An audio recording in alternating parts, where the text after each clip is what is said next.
गांव के एक छोटे से घर में रहने वाले दो भाई बहन की कहानी है। भाई का नाम मोहन था और बहन का नाम राधा। दोनों गरीब थे, लेकिन उनके दिल में एक दूसरे के लिए गहरा प्यार था। उनके पास दुनिया की कोई दौलत नहीं थी, लेकिन वे एक दूसरे के साथ मिलकर हर दुख सुख को सहन करने की ताकत रखते थे। दोस्तों, मोहन और राधा के माता पिता का निधन जब वे बहुत छोटे थे तब हो गया था। इसके बाद दोनों भाई बहन ने ही एक दूसरे का सहारा बनकर जीवन की कठिनाइयों का सामना किया। मोहन ने स्कूल जाने के बजाय खेतों में काम करना शुरू कर दिया था, ताकि अपनी बहन राधा को पढ़ा सके और उसका भविष्य संवार सके। राधा भी पढ़ाई में बहुत होशियार थी। वह दिन में स्कूल जाती और रात को मोहन के साथ मिलकर छोटे छोटे काम करती, ताकि घर का खर्च चल सके। उनका घर बहुत छोटा और टूटा फूटा था। एक कमरे में दोनों भाई बहन सोते थे और वहीं उनके लिए खाना भी बनता था।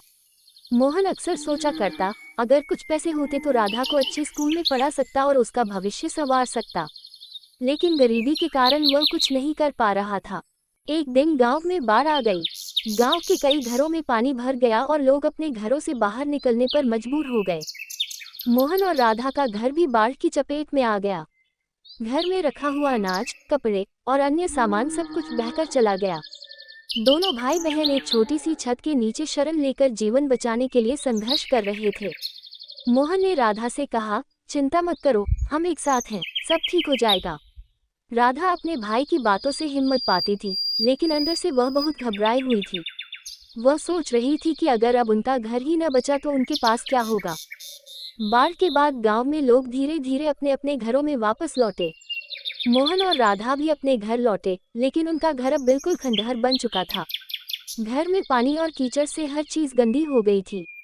मोहन ने तय किया कि वह अपनी बहन को कोई तकलीफ नहीं होने देगा। उसने दिन रात मेहनत करने का निश्चय किया।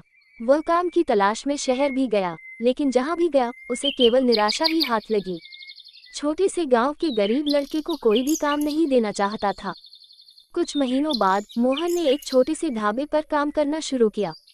ढाबे में काम करने से उसे थोड़े बहुत पैसे मिल जाते थे, लेकिन जीवन के दूसरे संघर्ष लगातार जारी थे। इस दौरान राधा भी अपनी पढ़ाई जारी रखने के लिए किसी तरह से किताबें जुटाने में लगी रहती थी। वह जानती थी कि अगर उसे कुछ करना है तो उसे अपनी शिक्षा पूरी करनी होगी। मोहन ने राधा से कहा, तुम बस पढ़ाई पर ध्यान दो, बाकी सब कुछ मैं संभाल लूंगा। समय के साथ साथ मोहन और राधा की स्थिति बेहतर हुई। मोहन ने ढाबे में मेहनत करके कुछ पैसे जमा किए और उसने अपने घर की मरम्मत करवाई। अब उनका घर फिर से रहने योग्य हो गया था। राधा ने अपनी पढ़ाई पूरी की और गांव के एक अच्छे स्कूल में शिक्षक बन गई। मोहन और राधा के जीवन में अब थोड़ी राहत आ गई थी, लेकिन गरीबी और संघर्ष के दिन हमेशा उनकी यादों में बने रहे। ये कहानी सिर्फ दो गरीब भाई बहन की नहीं, बल्कि ये उस रिश्ते की भी कहानी है जो प्रेम, समर्पण और संघर्ष से भरा हुआ होता है। मोहन और राधा ने गरीबी के बावजूद एक दूसरे का साथ नहीं छोड़ा और अपनी मेहनत और साहस से